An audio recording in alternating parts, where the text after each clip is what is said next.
Welcome to All Bodies on Bikes, the podcast, where all bodies are good bodies, all bikes are good bikes, and all rides should be celebrated. All Bodies on Bikes is a movement to create and foster a size-inclusive bike community. So join your hosts, I'm Maggie. And I'm Marley. As we explore the complexities of the biking world, help us break down barriers and create the world that we want to see. And don't forget that all bodies really means all bodies, not just larger bodies, but bodies of all sizes, ages, races, abilities, genders, sexualities, and beyond. Come along for the ride.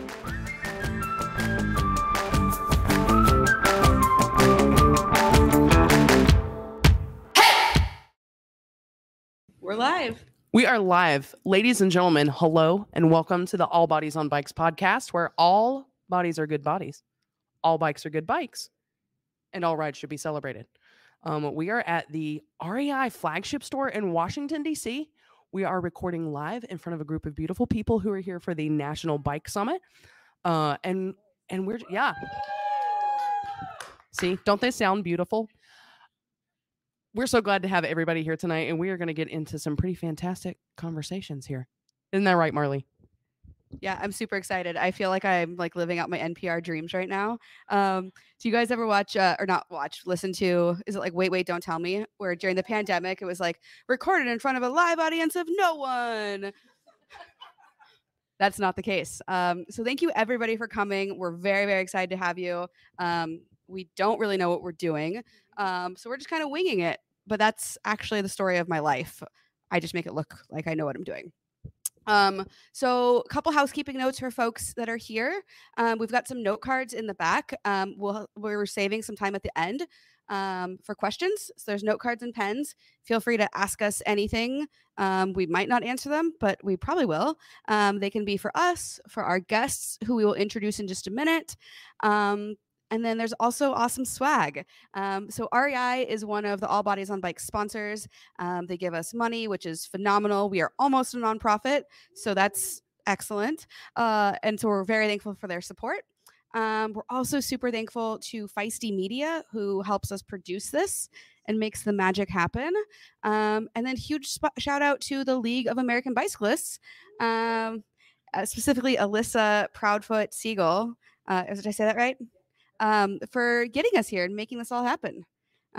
So thank you all for joining. The conversation will last about an hour, and then you're welcome to join us in the courtyard for a fire and or drag bingo next door at the brewery. Do you want to introduce our guests? Let's do it. All right. So with us on the podcast today, we have some friends from the Metro Washington Association of Blind Athletes. That is a nonprofit organization that since 2015 has been offering recreational and competitive athletic opportunities to blind and visually impaired youth and adults in DC, Maryland, and Virginia. So all the places and all the things. Metro Washington Association of Blind Athletes, we're going to call, how were we pronouncing it earlier? I say MWABA. That's what we're going to call it from now on. MWABA was founded by blind athletes, and the majority of its board of directors are blind. MWABA drives positive societal change by challenging misconceptions about blindness through improving fitness, promoting the capabilities of blind people, and sharing wellness and community with sighted counterparts. MWABA began its tandem bike program in 2017. So they rent tandem bike lockers at the Bethesda and Eastern Market metro stations, and they do tandem bike rides on Thursday evenings and on weekends on the Anacostia Riverwalk and Capitol Crescent trails. In 2022, MWABA held over 40 rides, during which 27 distinct captains rode with 28 distinct stokers. And we're going to learn a little more about those positions as we continue to talk to our friends here. On the far end here, we have Mr. Tom Foley, joined MWABA in 2021 after moving to the district. A longtime blind stoker from Northern California, Tom rode with the team. We talked about this too, Alameda. I think so. Is that how I did? Okay, good. I did it just the way I was supposed to. In the San Francisco Bay Area. He has completed multiple centuries and particularly abhors steep inclines and strong headwinds. Yep, same, very much so. Since joining MWABA, He has ridden in the 50 States Ride and the Great Pumpkin Ride. He regularly participates in the Bethesda Evening Ride and has enjoyed learning about all the great cycling trails and opportunities throughout the DMV. And next to Tom, we have Miss Shira Gordon. Became a tandem captain with the Metro Washington Association of Blind Athletes in 2017 and became a board member in 2020.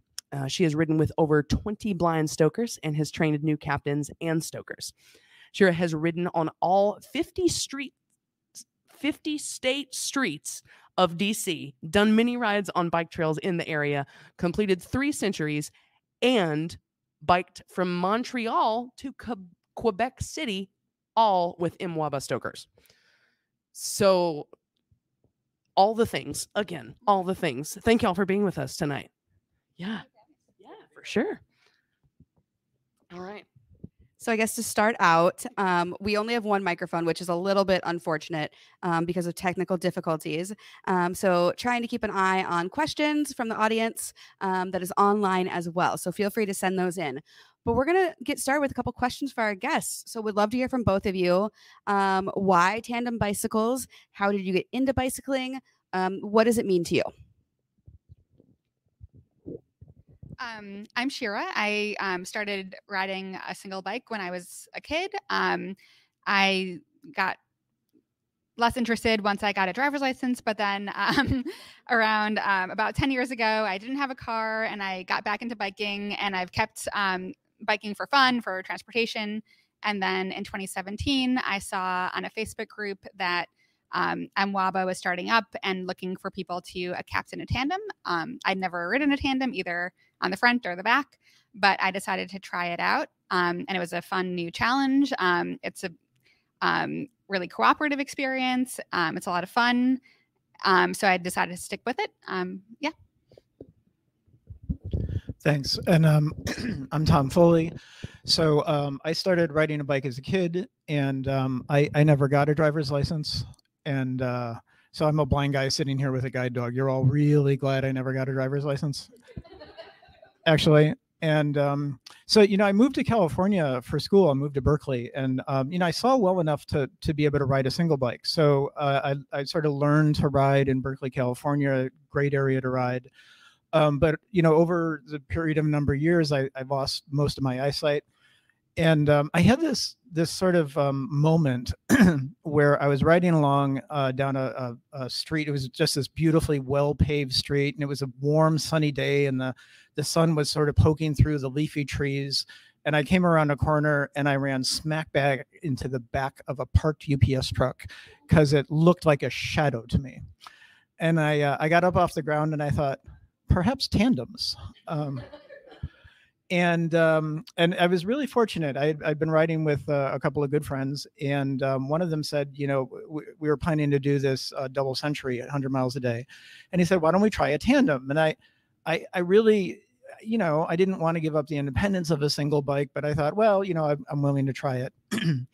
And during that ride, I discovered something really important, which is, 2 guys in reasonable shape on a tandem can move very, very quickly.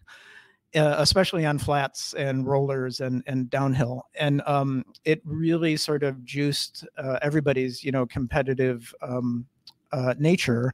And it was just a super exciting 2-day, double century where we spent a lot of time, just zipping right by people really, really quickly.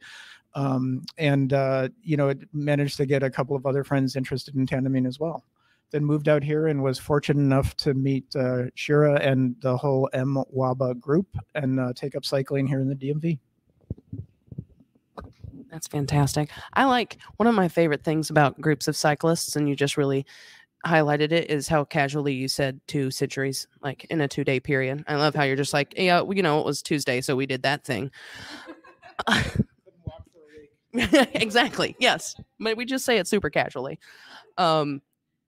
So tell us a little bit more about, like, we've used the words captain and stoker. What does that mean? And how do y'all communicate with each other when you're on the bike? We want to know all the things. No, Okay. So well, at least the tandems I've ridden on, the captain is the person who sits in front, and they're the one who can see. They they control the steering, the brakes, the shifters. Some tandems work a little differently, and sometimes I've seen tandems where the captain is actually in back and the stoker is in a more recumbent position in front, so that can vary. And then the stoker provides a lot of power. The other thing is the tandems I've ridden, the captain and stoker pedals are connected by an extra chain. And so the captain and stoker pedals need to be in the same position and rotating at the same rate. So there's some necessary communication to know that you're pedaling at the same rate, that if you're stopping, starting, all of that. So, yeah. Sure. Yeah, and obviously over time, you develop a lot of trust and sort of synchronicity with the captain. And one of the things I've noticed, over the years, and especially if you want to do a lot of riding with someone, is the cadence, right? Because I'm one of the just curious in the room, how many people like a really high cadence say "I"? I'm right there with you. No one. Okay, excellent. I've gotten on a tandem with people who like 140 cadence, and I'm like, I can't do that. I'm going to fall off. I'm going to die. And so, that's one aspect that's, particularly important, especially if you're, sort of riding competitively. So I kind of have a follow-up question on that, if that's okay. I do Zwift or virtual cycling occasionally, and it's always yelling at me to pedal faster. I don't know if anybody else ever had that experience, but I'm like, I don't want to. Do you ever get a captain where you're like, I don't want to pedal faster? Can we renegotiate this a little bit? Oh, okay. Yeah, absolutely. I mean, I think probably the most important thing on a tandem is communication. And so, you can communicate about gears. It's really important for the captain to communicate, about bumps in the road and turns. You want to make sure a hard right-hand turn, your right pedal's up.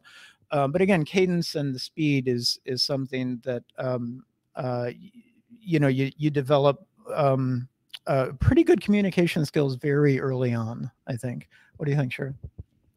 Yeah, I mean, I think for the most part, I think you just kind of communicate and figure that out as you go along. And I think if you've ridden with someone a bunch, you kind of get used to more the type of speed they want to do. I mean, there's someone in our group who's done triathlons and is a serious competitive athlete. And I rode with him at the DC bike party, and we were going very slowly. And I think he was a little confused about what was happening, but it was fun. And, just kind of communicating while you're riding or communicating ahead of the ride, what the plan is, what you're going to be doing is usually a good thing.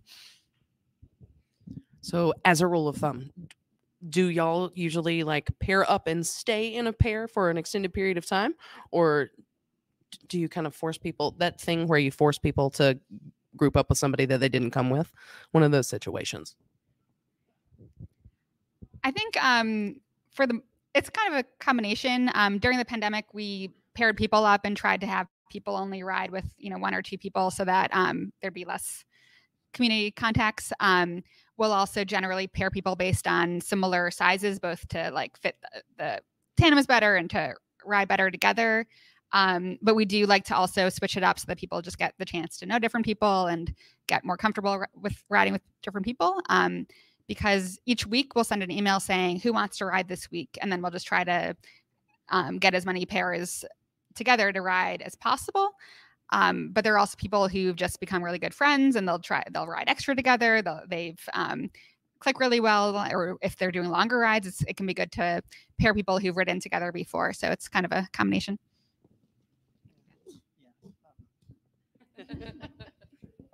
Awesome. Thank you so much. So we've got a question from the online audience, I guess is what it's called, because our live audience is here. And for those of you who are just coming in, we do have note cards in the back. Please feel free to take one, write a question down, and we'll get to them. And it can be about our guests. It can be about All Bodies and Bikes. It can be about whatever. So question from the online audience is, can you tell us more about MWABA? Is it a national organization?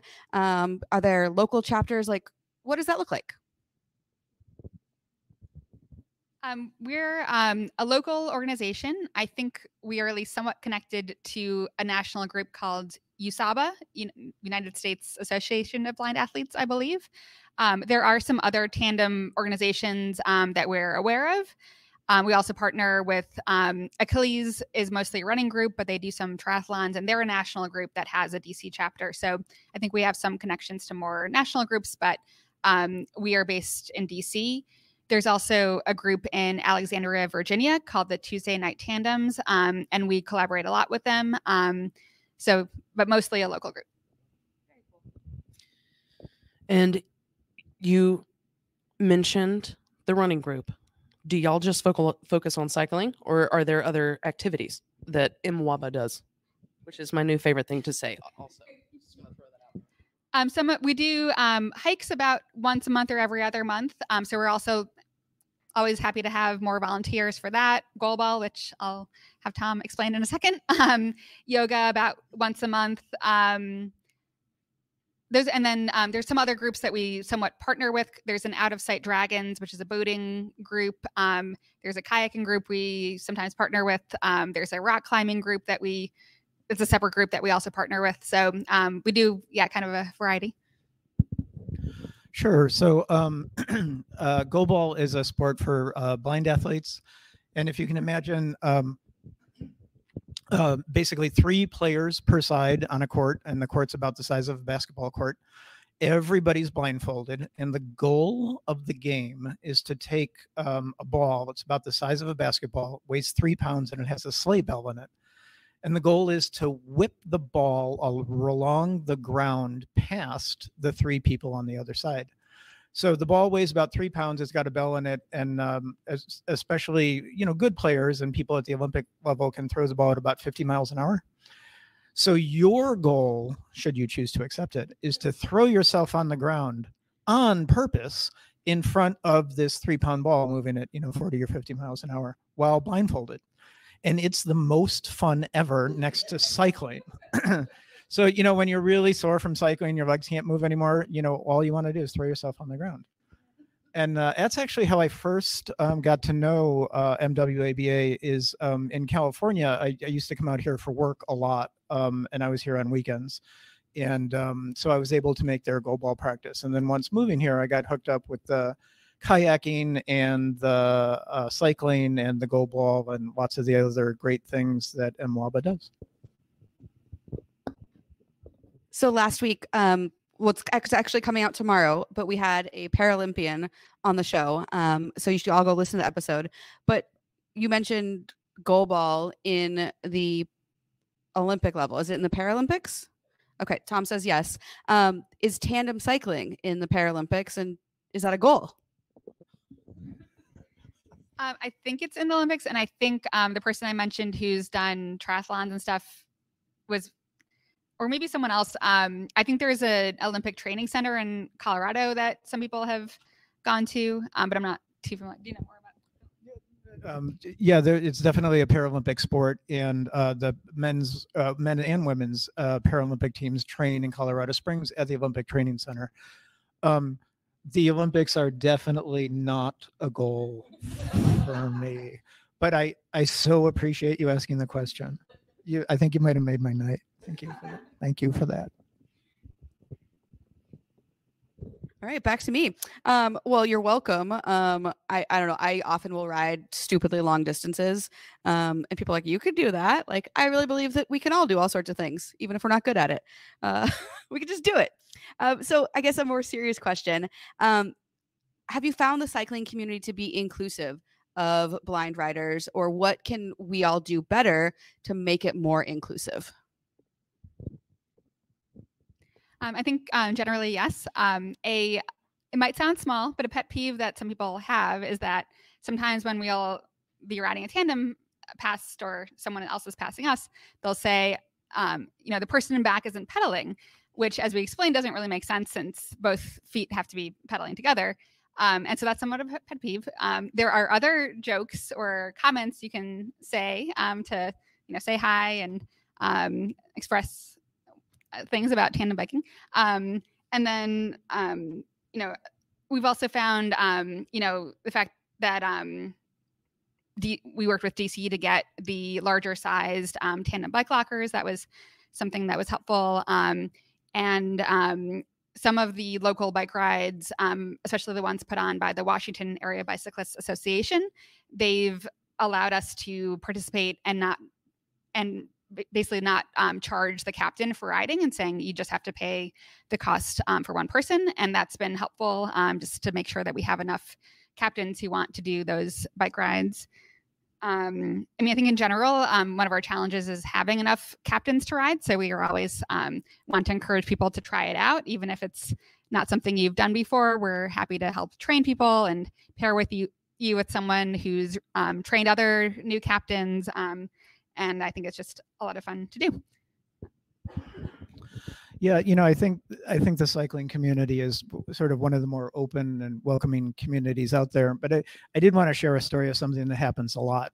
So, you know, on a weekend ride, or particularly on an organized ride, you know, let's just say that Shira and I were riding together. You know, one of the things that always happens at those rides is, but obviously, if Shira and I are riding together, we want Shira in front, right? Can we all agree? You know, we probably want the sighted person in front. But you know, what happens is you meet other tandems, because, you know, tandems are kind of cool and people hop on your back wheel, right? Because if you've never done it at an organized ride, drafting a tandem is a wonderful experience. It's a lot easier. But you know what happens is you'll pass, and often it's a husband and wife on the tandem, and quite often you'll see the husbands up front. And, you know, Shira and I will go, you know, riding by them, and they're like, hey, look, hey, the woman's in front, honey. And, you know, that always sort of gets noticed at more organized rides where more tandems are there as well. All right. So we've got another question from our friends who are watching online. What can sighted cyclists do to encourage those with limited sight onto bikes, especially for those who have not cycled before? Oh, okay, great, thanks. Well, you know, I think especially locally, you know, tell folks about MWABA. You know, MWABA, you know, brought this, you know, quite recently to the DMV. So, you know, please share this podcast with friends, share information about MWABA with friends. You know, it's such an inclusive and fun sport. I mean, I suspect everyone in here at one time or another has been on an exercise bike, right? And it's just so much more fun to be on an actual bike, you know, out on the roads, whether it be, you know, rural or even, you know, city driving has its fun pieces to it as well. But, you know, share information about MWABA, you know, support MWABA, but also, because I know you have a international audience, right? So, you know, Google the name of your town and, you know, bike riding for the blind, or, you know, Shira mentioned it earlier, U.S. Association of Blind Athletes is also a great place to start. But I think most importantly, you know, be supportive, be encouraging. If folks haven't been terribly active, you know, tell them, you know, it can be done. You know, it's all about putting all bodies on bikes. And I'll just add that we, you know, our normal rides are on almost all the time on, you know, off-road trails. And so, you know, if we have people who want to do centuries, we try to pair them with captains who are interested, but we're also happy to do the 5-10 mile bike rides and not start off too ambitiously. And similarly, if we have new stokers, we'll pair them with a more experienced captain. So we're always happy to welcome, you know, new stokers who haven't ridden a tandem before or haven't ridden a bike for a while or anything like that. James. So a more practical question. We got one, actually, it's from Maggie's mom who's watching online, which is really cute. Maggie's mom asked, when you're riding, do you have anything that indicates that you are riding with a blind cyclist? Generally not. We got these jerseys made that say on the front, Metro Washington Association of Blind Athletes. And I think on the back they say Tandemonium, but don't otherwise indicate that we're riding with blind athletes. And the runners, they, I think, have wear vests that say blind, and sometimes they'll wear them on the bike rides. But yeah, I think generally not. Very cool. Thank you. And then we had a question from it's not a studio, in REI audience. And I would love to hear, the answer from both of you on this, because I imagine being involved with this organization has really impacted your life in all sorts of ways. But how was your life before finding the organization? And what have you learned from being a part of it? Oh, sure. Okay. Yeah, I'm the newcomer. So, it was great. I mentioned in the open, I moved here about 2 years ago for a new job. And, I knew a couple of people in DC, but more professionally, and they weren't really outdoorsy or recreational types.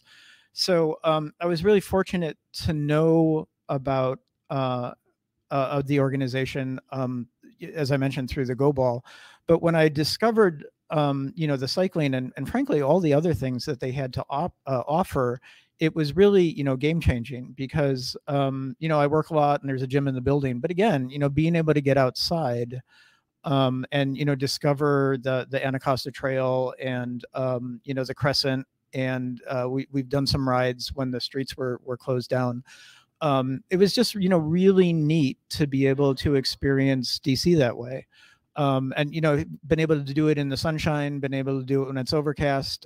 Managed to, we did a ride one time just in this torrential downpour, which was very memorable and super fun. But somebody also mentioned just getting to know not only the stokers but some other blind athletes. And but I got to meet a space lawyer. Did you know there were space lawyers? I didn't know there were space lawyers. That was really cool. And just getting to see the different things that people are doing here in the DMV has been really inspiring to become a part of, and also learn the local area a lot better than I would have if I was just trying to do it on my own. Yeah, I moved here in 2016, and so I'd already started getting involved with the bike community. But I think I just really enjoyed meeting people and getting involved with this group. And I hadn't known very many people before who were blind, and so learning more about that, and just getting to help organize rides and just being more involved in that community, and people with a big diversity of ages and diverse in other ways has been a really great experience. So group rides as part of a team, what would you say is like the most rewarding part of going on rides and kind of that style? And then also, because I'm sure there are some, what are some of the more challenging parts of riding that way?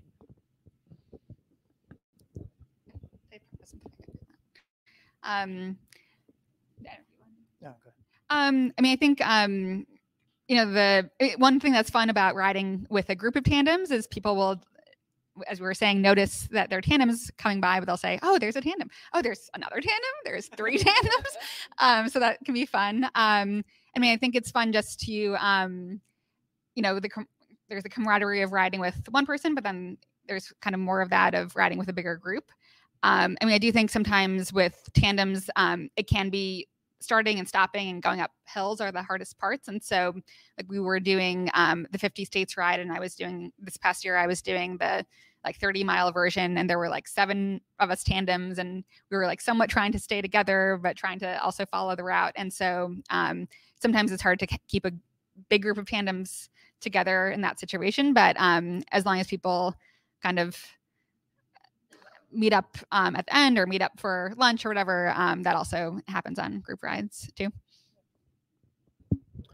Yeah, there's definitely a camaraderie to it, and as Shira mentioned, when a handful of tandems goes by, it really sort of captures people's attention, and that's super fun too, because people get excited about a number of tandems.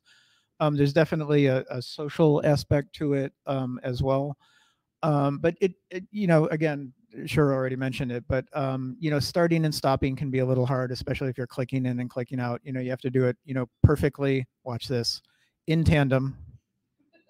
Sorry, I'll be here all day.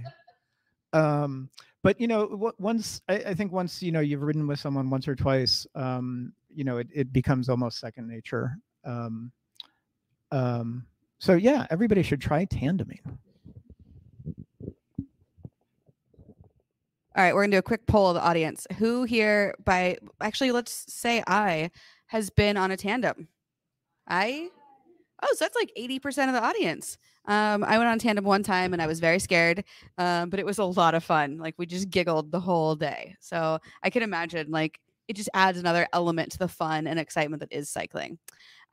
So we got a question. We actually got two basically of the same questions. So this week has been the League of American Bicyclists National Bike Summit, which brings in advocates and infrastructure folks and policy folks. So this question is kind of geared towards that. So is there any bike infrastructure or policy changes that could be put in place to make riding better for you? And is that things that as advocates, we can help advocate for? We'd just love to learn more about that. I mean, I think one thing is in terms of bike infrastructure that sometimes if there are sharp turns or if there are narrow bollards, those can be challenging on a tandem. Because if you're making a turn as a captain, you can kind of judge and you can see what's happening and avoid crashing into things. But sometimes it's hard to judge whether the person behind will like scrape against something, and if they can't see what's happening, they can get scraped up. And then if there's like hairpin turns up a bridge or something, those can be harder. And then making those things more inclusive for tandems also helps for people who have a long tail with a kid or a trailer with a kid or something like that. So those are some things. And then in addition to the like adaptive bike share programs, which I think I already talked about, and also like the larger tandem bike lockers, or just being aware of tandems if you're designing parking spots. Also allowing tandem bikes on public transportation can be useful. In DC, it's my understanding that they are now allowed on the metro. But when I've tried looking at Amtrak, I think generally they're not allowed. And I understand like there can be limitations of space, but maybe even saying like as a reasonable accommodation will accommodate you, or explaining how some of those things can work. All right, we've got another question from our audience here, and this one is specifically for Tom. I'm going to read it dramatically because I feel like it's written dramatically. We want to know what it's like to trust a captain with your life. And also, what do you look for in a good captain? Well, I think all of us on the way home tonight trust our lives to lots of people. But I get it's sort of two answers to that. So a long time ago, I used to ride a lot more aggressively and compete. And I had the opportunity over the years to ride with a couple of people that I rode with a lot. And so, you really get into sync with people, and, you learn to, it's almost like dancing. You learn to read someone's body language. We talked about it earlier. Communication is really important, especially if you're moving very quickly. A tandem going downhill, especially a steep hill, 40, 50, 60 miles an hour is not out of the question, right? So you do need to have, complete faith in that captain. It reminds me, years and years ago, my son, he was about 16, and I was getting back from a ride with the guy I always used to ride with. And my son was like, "We should go for a ride, and it'll be fine if we crash." And I'm like, "It will so not be fine if we crash." I don't bounce the way you do. And so, but at this point, recreational riding, it's pretty, there's training involved, and there is a training this Thursday for anybody who's interested. But it's pretty quick to pick up. It's interesting. I've managed to do rides with my oldest daughter, who's about 5'4" and 100 pounds, and so it's an interesting opportunity to really be able to physically do something in combination with somebody else. And I think most people, there's certainly trust when you start, but I think that also grows over time as well.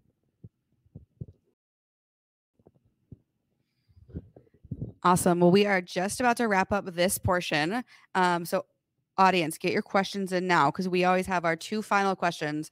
And if you're a fan of the podcast, you know what's coming. I don't know if either of you know what's coming. It's not bad. But we would love to hear from each of you. What does your perfect day on a bike look like, feel like? Just describe your perfect day on a bicycle to us.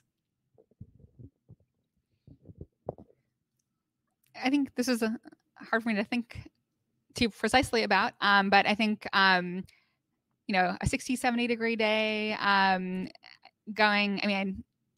on a tandem. I like going out to like the Poolsville area and seeing kind of farms and country roads that don't have too many cars on them, and stopping for some good food somewhere. So I think something like that. I also love doing the DC loop, doing the WNRD. So there are lots of places I like to bike in the area too. Oh boy, mine would be pretty similar. So yeah, a nice 60 or 70 degree day. One of the things I've noticed out here is there's a lot more rolling hills than Northern California. So maybe, a country road, a nice breeze, rolling hills, and, really be able to, open up a tandem with a group of friends would be really delightful. And I'm really excited about learning, more areas where there's good cycling and good tandeming here. All right. And then our other final question is, what is something that you wish you got to talk about a little more? It can be bike related. It can also very not be. I think I do talk a lot about tandem biking to plenty of people, but I do wish more people would say that they want to try out tandem biking. For me, there was a learning curve, and it did take time for me to feel comfortable and learn new skills. But it is something I want people to get involved with. Also, if people have an extra, an old tandem sitting in their garage that they're not using, maybe they thought, someone in their family would bike with them a lot and that didn't happen. We'd be happy to put that tandem to good use, whether you want to donate it or loan it. And of course, if people want to either set up, we also like to partner with different groups. If you want to do a different type of group ride or a group hike or other types of events, those can be fun to both just experience new things and collaborate with new groups. Yeah, it sounds like this room has a lot of folks who have tried tandems, but if you haven't tried easy for you to say, being in front on a tandem, give it a try. It's like cycling, but it's a completely different experience. And also, all the services. So MWABA is a nonprofit, and all the services they provide, especially the cycling, are free to participants and the volunteers through the volunteership of the captains. But bikes do cost money, rental spaces cost money, transportation costs money. So if folks have the ability, it is a registered nonprofit. I believe it's MWABA.org. That's MWABA.org. We'd really appreciate your support, and we appreciate the opportunity to be with you guys today as well. We're so glad you could come out. And I lied. We have another question. I'm really enjoying this conversation. So we do have some more questions that are just like basic all bodies on bikes questions, but one specifically for the two of you. What advice do you have for people who want to start something like MWABA where they live, especially if they live in a smaller community, i.e. not a big city like DC? I wasn't involved with starting MWABA, so I don't have too much advice, but I think we're happy to if you reach out to us, we're happy to talk about what we do here and put you in touch with the people who founded the organization. I think they also partnered with especially the group in Alexandria partnered with Potomac Peddlers also, and I think if there are other organizations doing similar work, or other bike groups, or other even, some of the people in MWABA are involved with the National Federation of the Blind or other blindness organizations. So I think there are lots of, different resources and people you can talk to. Just feel, again, the website is gomwaba.org. Please feel free to reach out. No need to reinvent the wheel. There are folks who can help. Wonderful. Let's give a big round of applause to our guests.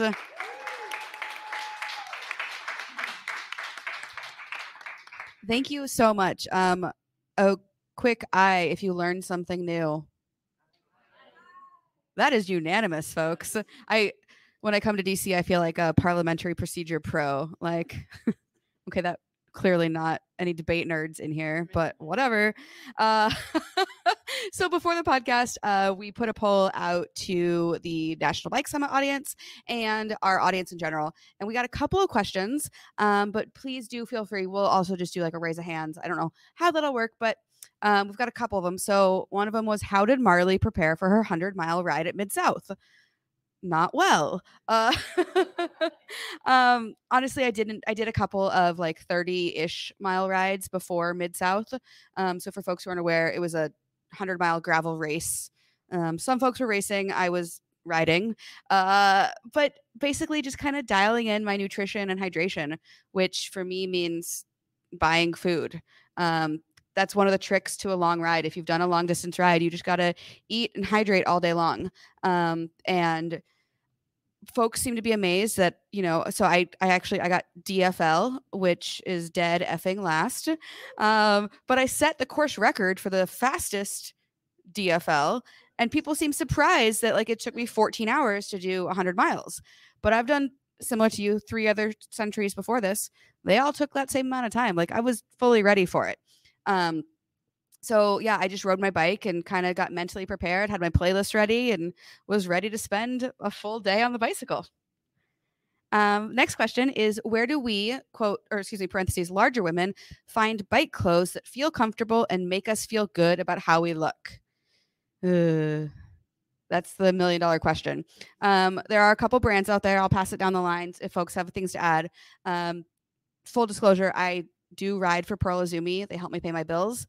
And they're okay at larger clothes. And they know this. It's something we're working on. They go up to a 3X right now, which we know is not big enough. I looked actually out at the REI floor today and I didn't see anything in bigger sizes, but it's often available on the website. There's a couple other brands out there. Velocio goes up to a 3X. Fat Lad at the Back is out of the UK. They go up to a 6X. And I think more and more brands are getting on board with it. And the other thing I say is, you don't have to wear bike clothes to ride a bike. You can wear anything you want to, but a good pair of padded shorts with a chamois will go a long way towards comfort. But there's a couple other brands out there. We've got some resources on our website for it. But I'm optimistic that, with these conversations and with the work that we're doing, more and more brands will see the business case and start making bigger clothes. Anything to add? Cool. I love this question, and I would love to get the panel, our group's audio, whatever, input. So I want to mountain bike, but I feel I will be too slow for the group rides, and I'm also self-conscious about my weight. What tips do you have for me to get to a point where I can join in?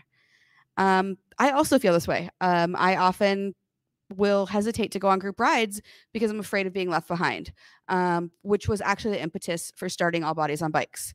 So I would say talk to the group leader, let them know it's your first time, and ideally they will modify the pace, make sure they're regrouping at the top of hills. So I think, that's the first step. Talk to the ride leader. Let them know how you're feeling. I know when I lead rides, it's always helpful to know when there's a new person, when there's somebody who's feeling anxious or maybe has a bum knee, and like, hey, I might walk this hill. If you'll wait for me, that'd be great. So I think honesty and communication goes a long way. I think also being okay with saying, okay, maybe this group ride isn't for me, and politely telling the leader, like, if you're just not having a good time, there's no reason for you to suffer through the next hour, hour and a half of the ride. So let the leader know, hey, thanks for the ride. I'm going to go do my own thing. I don't know, other tips for joining, not even just a mountain bike ride, but a group ride if you're afraid you're not going to fit in or be too slow. I think it's one thing that we've usually tried to do is have people like exchange phone numbers before a group ride, because as I was saying, sometimes it's hard for tandems to stick together. And so, if some people want to turn back earlier or do a different route, it can just be good to know what's happening. And also, I mean, I'm not necessarily the expert in this, but different, sometimes groups will list what their pace is, or you'll have a sense of, is this a really fast ride or a slow ride? So getting a sense of like, and is it a no drop ride of whether it's, a good fit for that day. And the one thing I would add is just remember that if you try a ride and it doesn't work out, I like what Marley said about like checking with them beforehand. Hopefully they'll be honest with you and they'll tell you enough that you need to know so that you can have a good time on the ride. If you go on your first group ride and it does not go well, please don't give up, because there are good groups out there. Especially for mountain biking. I have a group at home that I absolutely love, but I had tried a couple other ones before I found it. So if it's something that you want to do, you can find a group. So just keep looking for them. And then to kind of address the second part, this person was feeling insecure about their weight. And this might be an unpopular opinion, but like, do it fat, wear the bikini. Like, you might feel insecure, but nobody else cares. Nobody else gives a shit. And if they do, that's their problem. It's not yours. So do the things that make you feel good. I took an e-mountain bike out last week so I could keep up with some friends. Oh my God, I want one so bad. Like, you still have to work, you still have to do all the things, but I was able to like climb these hills and keep up with friends who live in much smaller bodies than me, are much faster, and we were able to ride together. So, I would say rent an e-bike if you can, because it is a game changer. Anything to add from Tom, Shira, Maggie? Great advice. Thank you. Thank you very much. And I'm going to do one last scan of the audience to see if you have any questions. Otherwise, we're going to close it out and go hang out by the fire. We do have one question in the back. Yeah. Love this question. So Alyssa, who is an organizer with the Bike League, asked us, what are our bike goals for this year? Mine is to listen to my body and not hurt my knee again. I'm not on a good track record for that. So I had knee surgery in September, and I just did 100 miles 2 weeks ago. And walking around DC this week, my knee has been aching quite a bit. So figuring out what's going on there and just to have some more fun. I unexpectedly got on 2 podiums last year, which was not intentional, but cyclocross is like very small in Arkansas. And so I got on 2 podiums. So maybe some more podiums, but ideally I would love to grow the sport so more and more women are out there, and then I'm not on the podium. My word for the year is control, which I told somebody and they were like, that could be really bad. And so that's when I learned that it can be a noun or a verb. So it's something that I want to have, not something that I want to be. But most specifically, I find myself a lot on rides, like after maybe that halfway point, I'll pedal, coast. Pedal.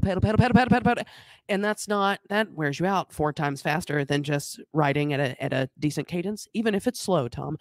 And so I've just been working on when I find myself doing that, being like, nope, catch a rhythm, and just kind of sit there.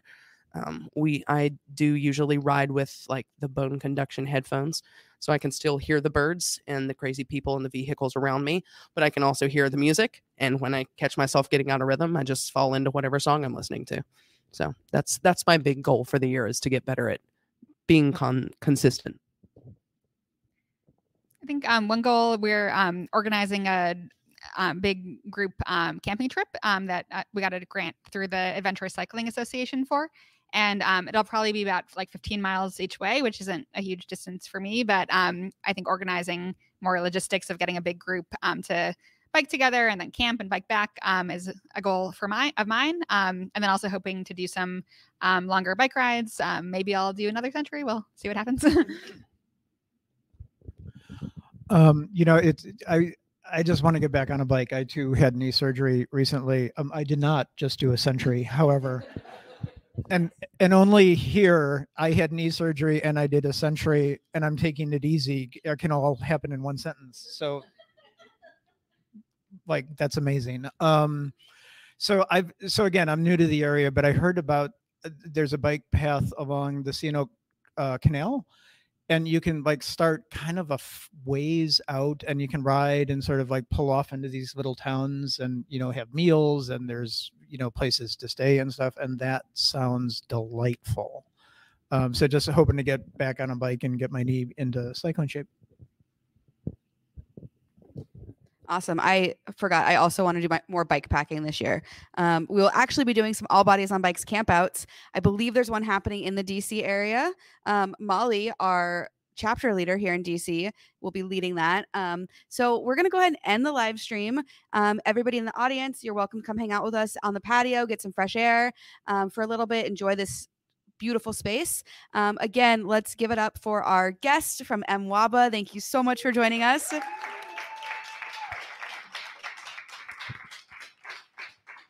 And thank you to the League of American Bicyclists for hosting us, to REI, to Feisty Media, and to all of you for being supporters. So make sure you go in and follow. I don't know if it's, does anybody know the answer? Is it like, is it follow? Is it subscribe to a podcast?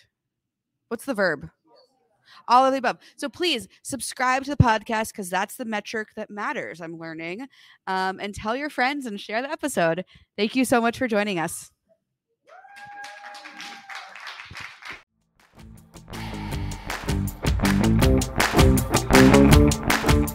This is an All Bodies on Bikes podcast powered by Feisty Media. The show is produced by Maggie and Marley and edited by the team at Feisty Media. Thanks for listening.